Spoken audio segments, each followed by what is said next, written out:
नमस्कार। आकाशवाणी से प्रस्तुत है समाचार प्रभात।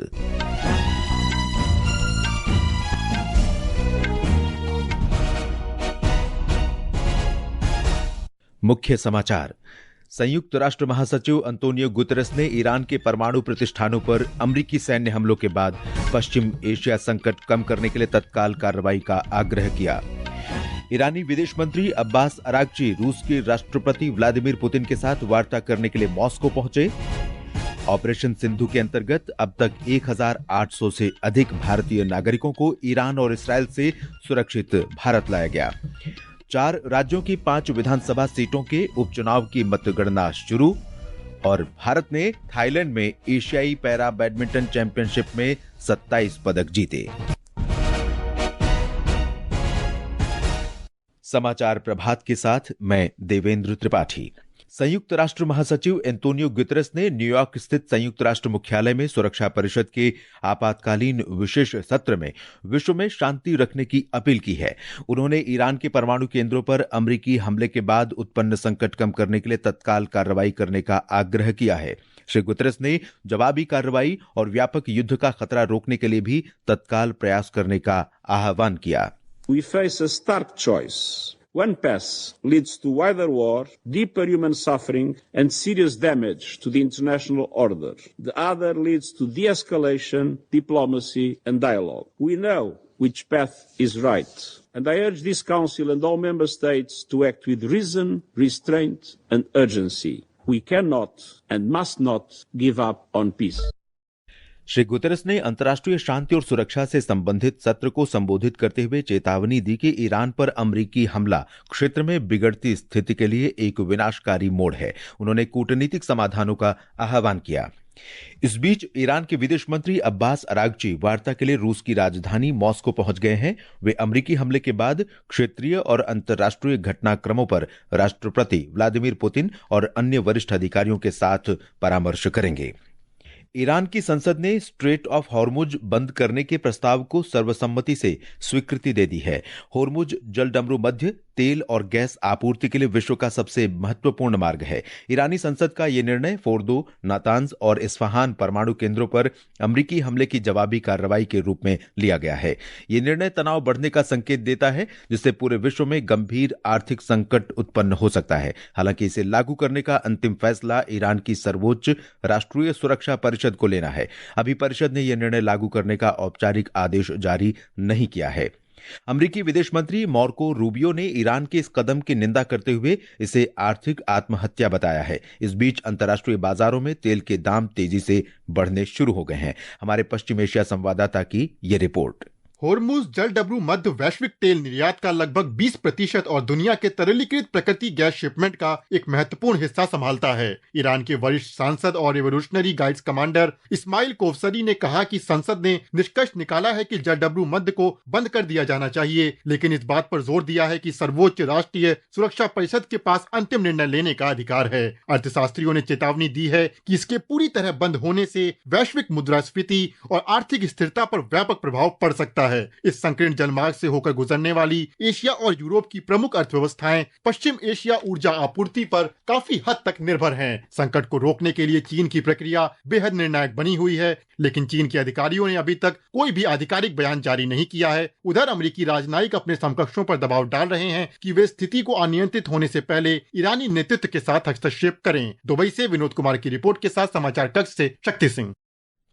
पेट्रोलियम और प्राकृतिक गैस मंत्री हरदीप सिंह पुरी ने कहा है कि सरकार पिछले 2 सप्ताह से पश्चिम एशिया की स्थिति पर लगातार नजर रख रही है। उन्होंने कहा कि प्रधानमंत्री नरेंद्र मोदी के नेतृत्व में पिछले कुछ वर्षों में देश की आपूर्ति व्यवस्था में विविधता लाई गई है और इस समय आपूर्ति का बड़ा हिस्सा होर्मुज जलडमरू मध्य से नहीं आता। There is enough oil available in the global markets. More and more oil is coming on the global markets, and even the traditional suppliers would be interested in keeping the supplies on because they also need the revenue. So hopefully the market will factor that in. But as I said, the Modi government has over the past several years not only ensured the stability of supplies but also affordability, and we will take all necessary measures to ensure that. अमेरिकी राष्ट्रपति Donald Trump ने Iran में सत्ता परिवर्तन की संभावना के संकेत दिए हैं। उन्होंने राष्ट्र को फिर से पटरी पर लाने की मौजूदा नेतृत्व की क्षमता पर सवाल उठाया है। ईरान के मशहद से कल रात विशेष उड़ान से नई दिल्ली पहुंचे 285 भारतीय नागरिकों की विदेश राज्य मंत्री पवित्रा मार्गेरिटा ने हवाई अड्डे पर आगवानी की। उन्होंने कहा कि ऑपरेशन सिंधु के अंतर्गत अब तक 1713 भारतीयों को ईरान से सुरक्षित लाया जा चुका है। उन्होंने बताया कि अगले 2 दिनों में ईरान से 2 से 3 और उड़ानें निर्धारित हैं। श्री मार्गेरिटा ने कहा कि मंत्रालय ईरान और इसराइल में सभी भारतीय नागरिकों के साथ लगातार संपर्क में है। Total number of evacuated Indian nationals from Iran stands now at 1,713, and we have scheduled 2-3 more flights from Iran for the next 2 days. And in the same way, we are constant contact with all our Indian nationals residing there in Iran and Israel also. Iran में भारतीय दूतावास बड़ी संख्या में भारतीय नागरिकों को सुरक्षित क्षेत्रों में स्थानांतरित करने और उन्हें स्वदेश लाने में सहायता कर रहा है। एक रिपोर्ट। ईरान में भारतीयों को सलाह दी गई है कि वे तेहरान में भारतीय दूतावास की आपातकालीन हेल्पलाइन और नई दिल्ली में विदेश मंत्रालय के 24 घंटे कार्यरत नियंत्रण कक्ष के संपर्क में रहें। तेहरान में भारतीय दूतावास के हेल्पलाइन नंबर +989128109115 और +989128109109 है। व्हाट्सएप नंबर 9890104455 और 918086871709 है। ईमेल cons.tehran@mea.gov.in पर भी संपर्क किया जा सकता है। सुपर्णा की रिपोर्ट के साथ समाचार कक्ष से वैष्णवी। ऑपरेशन सिंधु के अंतर्गत स्वदेश लौटे नागरिकों ने भारत सरकार और दूतावास को धन्यवाद दिया है। मोदी जी की बहुत बहुत धन्यवाद। हम लोग तो उम्मीद नहीं समझ रहे थे कि वापस आएंगे, लेकिन सरकार ने बहुत बड़ा काम किया जो हम लोग आ गए हैं वापस। हमारी गवर्नमेंट ने बहुत ज्यादा मदद करी है। उन्होंने इवैक्यूएशन में, होटल्स देने में, we really appreciate their efforts so much, और उनकी वजह से इवैक्यूएशन हमारी आसान हो पाई है। काफी मुश्किल था। हम बहुत फख्र महसूस कर रहे हैं कि हम भारत देश के निवासी हैं, जिसके इतने अच्छे प्राइम मिनिस्टर हैं कि हमको इतनी अच्छे से निकाल लिया, हमें कोई दिक्कत नहीं होने दी, सारी सुविधाएं मिली हैं। यहाँ आके बहुत प्राउड फील कर रही हूँ। भारत सरकार, इंडियन एम्बेसी ने बहुत सपोर्ट किया है। जय हिंद, जय भारत। बहुत अच्छा इंतजाम था गवर्नमेंट का हमारे लिए। वहाँ से लेकर यहाँ तक हमारे साथ कंटिन्यूअस एम्बेसी के लोग हमारे साथ थे। हम लोगों के लिए एक एक पल बहुत मुश्किल था, मगर गवर्नमेंट का बहुत बहुत शुक्रगुजार हूँ कि उन्होंने यहाँ पे हमें इतना आसानी से यहाँ पे पहुँचा दिया। सरकार ने सोशल मीडिया पर किए जा रहे इन दावों का कड़ाई से खंडन किया है कि अमेरिका ने ऑपरेशन मिडनाइट हैमर के दौरान ईरान पर हवाई हमलों के लिए भारतीय वायु क्षेत्र का इस्तेमाल किया। पत्र सूचना कार्यालय की तथ्य जांच इकाई ने इन दावों को पूरी तरह फर्जी बताया और कहा कि अमेरिका के प्रमुख रक्षा अध्यक्ष जनरल डैन काइन ने हाल के संवाददाता सम्मेलन में हमले के लिए अमेरिकी विमानों द्वारा प्रयुक्त मार्गों के बारे में स्पष्टीकरण दिया था। ये समाचार आकाशवाणी से प्रसारित किए जा रहे हैं। ताजा समाचार जानने के लिए आप हमारे social media handle x@AIR news को हिंदी को फॉलो कर सकते हैं। 4 राज्यों की 5 विधानसभा सीटों के लिए उपचुनाव की मतगणना आज हो रही है। गुजरात में विसावदर और कड़ी, केरल की नीलांबूर, पश्चिम बंगाल की कालीगंज और पंजाब की लुधियाना पश्चिम सीट के लिए उपचुनाव के लिए 19 जून को मतदान हुआ था।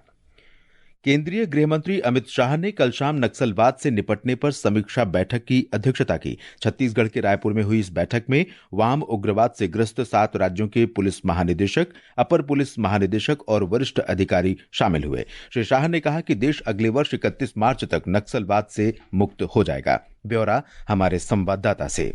केंद्रीय गृह मंत्री अमित शाह ने कहा है कि हर साल बारिश के मौसम में आराम करने वाले नक्सली इस मानसून में चैन की नींद नहीं सो पाएंगे, क्योंकि हमारे सुरक्षा बल अपना ऑपरेशन जारी रखेंगे। रायपुर में नक्सलवाद पर समीक्षा बैठक को संबोधित करते हुए केंद्रीय गृह मंत्री ने कहा कि हमारे सुरक्षा बलों और खुफिया एजेंसियों द्वारा तैयार की गई सटीक रणनीतियों के आधार पर सरकार अगले साल मार्च तक देश को नक्सली समस्या से मुक्त बनाने का लक्ष्य जरूर हासिल कर लेगी। श्री शाह ने नक्सलवाद की राह पर भटके सभी युवाओं से हथियार डालने की अपील की। उन्होंने कहा कि केंद्र और छत्तीसगढ़ सरकार आत्मसमर्पण करने वाले नक्सलियों से किए गए सभी वायदों को पूरा करेगी। विकल्प शुक्ला, आकाशवाणी समाचार, रायपुर।